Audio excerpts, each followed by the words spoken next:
Hi everyone, it's Dave. Welcome back to another video. Welcome back to Wilde Reads. Now in today's video I've got 6 brand new books coming out in July that I think you are going to absolutely love. Let's get straight on with the books. The first book I have for you, I have a proof copy of, and this is The Lost Letters of William Woolf by Helen Cullen. This is out on the 12th of July and it's going to be published by Penguin Michael Joseph. This is Michael Joseph's lead debut fiction title for 2018, and it says here, Lost Letters have only one hope for survival. Inside the Dead Letters depot in East London, William Woolf is one of 30 letter detectives who spend their days solving mysteries, missing postcodes, illegible handwriting, range-smudged ink, lost address labels, torn packages, forgotten street names. They are all the culprits of missed birthdays, broken hearts, unheard confessions, pointless accusations, unpaid bills and unanswered prayers. When William discovers letters addressed simply to my great love, his work takes on a new meaning. Written by a woman to a soulmate she hadn't yet met, the missives stir William in ways he didn't know were possible, and soon he begins to wonder, could he be her great love? William must follow the clues in Winter's letters to solve his most important mystery yet, the human heart. So as I said, this is coming out on the 12th of July, published by Michael Joseph. Looks really good. So that's the first book I've got for you. Okay, so the second book I've got for you has got an absolutely stunning cover. Have a look at this. This is called Hold by Michael Donker. This is published by Fourth Estate, and it is coming out also on the 12th of July. And it says here, moving between Ghana and London, Hold is an intimate, moving, powerful coming-of-age novel. It's a story of friendship and family, shame and forgiveness, of learning what we should cling to and when we need to let go. You have to imagine. That's how I told myself. Imagine what? Imagine that you are the kind of girl that can cope with it, even if you're not. Belinda knows how to follow the rules. She has learnt the right way to polish water glasses, to wash and fold 100 handkerchiefs, and to keep a tight lid on memories of the village she left behind when she came to Kumasi to be a house girl. Mary is still learning the rules, 11 years old and irrepressible. The young house girl in training is the little sister Belinda never had. Amma has had enough of the rules. A straight A pupil at her exclusive South London school, she has always been the pride of her Ghanaian parents. Until now, watching their once confident teenager grow sullen and wayward, they decide that sensible Belinda might just be the shining example Amma needs. So Belinda is summoned from Ghana to London to befriend a troubled girl who shows no desire for her friendship. She encounters a city as bewildering as it is exciting, and as she tries to impose order on her unsettling new world, Belinda's phone calls back home to Mary become a lifeline. As the Brixton summer turns to autumn, Belinda and Amma are surprised to discover the beginnings of an unexpected kinship. But when the cracks in their defences open up, the secrets they have both been holding tight to threaten to seep out. So that sounds really good. That's Hold by Michael Donker and published by Fourth Estate and out on the 12th of July. Also out on the 12th of July is Everything Under. This is written by Daisy Johnson, published by Jonathan Cape, and as I said, out on the 12th of July. Words are important to Gretel, always have been. As a child, she lived on a canal boat with her mother, and together they invented a language that was just their own. She hasn't seen her mother since the age of 16, though almost a lifetime ago, and those memories have faded. Now Gretel works as a lexicographer, updating dictionary entries, which suits her solitary nature. A phone call from the hospital interrupts Gretel's isolation and throws up questions from long ago. She begins to remember the private vocabulary of her childhood. She remembers other things too. The wild years spent on the river, the strange lonely boy who came to stay on the boat one winter, and the creature in the water, a canal thief, swimming upstream, getting ever closer. In the end, there will be nothing for Gretel to do but go back. Daisy Johnson's debut novel turns classical myth on its head and takes readers to a modern-day England unfamiliar to most.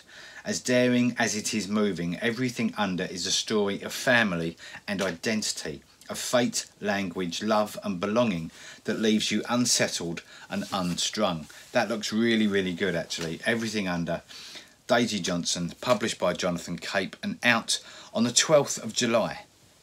Okay, the next one is out on the 5th of July. This is Lila. This is written by Prayag Akbar, published by Faber and Faber. Every year on Layla's birthday, Shalani kneels by the wall with a little yellow spade and scoops dry earth to make a pit for 2 candles, one each for herself and for Riz, the husband, at her side.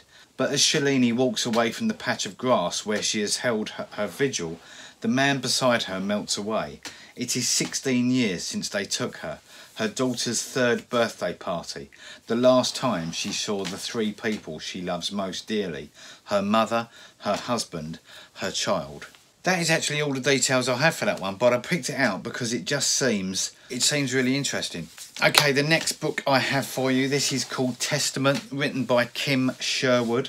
This is out on the 12th of July, and this is published by River Run. Her family was always complicated. It's why Eva was closest to her grandfather, a charismatic painter and a keeper of secrets. So when he dies, she's hit by a greater loss of the questions he never answered and the past he never shared. It's then she finds the letter from the Jewish Museum in Berlin. They have uncovered the testimony he gave after his forced labour service in Hungary, which took him to the death camps and then to England as a refugee. This is how he survived. But there is a deeper story that Eva will unravel of how her grandfather learned to live afterwards. As she confronts the lies that have haunted her family, their identity shifts and her own takes shape. The testament is in her hands. Kim Sherwood's extraordinary first novel is a powerful statement of intent, beautifully written, moving and hopeful. It crosses the tide mark where the 3rd generation meets the 1st, finding a new language to express love, legacy and our place within history. That seems really good. Kim Sherwood, Testament, published by River Run. Yeah, I had to check that then. Published by River Run and out on the 12th of July. Okay, there is definitely a theme here. This next one is out on the 12th of July as well. This is The Summer House. This is published by The Serpent's Tail and written by Philip Thier. The light greenery of the early summer is trembling around Eric and Julia as they shove their children into the car and start the drive towards the house by the sea on the west coast of Finland, where they will spend the summer. From the outside they are a happy young family looking forward to a long holiday together. But look under the surface and their happiness shows signs of not lasting the summer. On the eve of the holiday, Eric lost his job but hasn't yet told the family, and the arrival of Julia's childhood friend Marika, along with her charismatic husband Chris, the leader of a group of environmental activists that has given up hope for planet Earth and are returning to a primitive lifestyle, deepens the hairline cracks that had so far remained invisible. Around these people over the course of one summer, Philip Thier weaves a finely tuned story about life choices and lies, about childhood and adulthood. How do we live if we know that the world is about to end? That seems really, really good actually. The Summer House, written by Philip Thier, published by The Serpent's Tail and out on the 12th of July. Now that is my 6 books. But I came across this book as well and I thought, I can't really leave any of those out because they all seem really, really good. But I also want to include this one. So I'm going to include this one as a sort of one more thing. So this is really 7 books to look out for in July. This one is called Tell the Machine Goodnight, written by Katie Williams. This is published by the Borough Press and is out, guess what, on the 12th of July. Happiness is Pearl's job. Using the revolutionary Apricity machine, every day she provides customers with personalised recommendations for their emotional well-being. From eating more tangerines to cutting off a finger, from getting a dog to getting a divorce. She's good at her job, her office manager tells her, but Pearl is starting to wonder whether it's even possible to measure an emotion. Pearl's teenage son, Rhett, is a sensitive boy who has forged an unconventional path through adolescence. He seems somehow to find greater contentment in being unhappy. If only Pearl could persuade him to take the apricity test. But what if she doesn't like what she finds? That seems really good.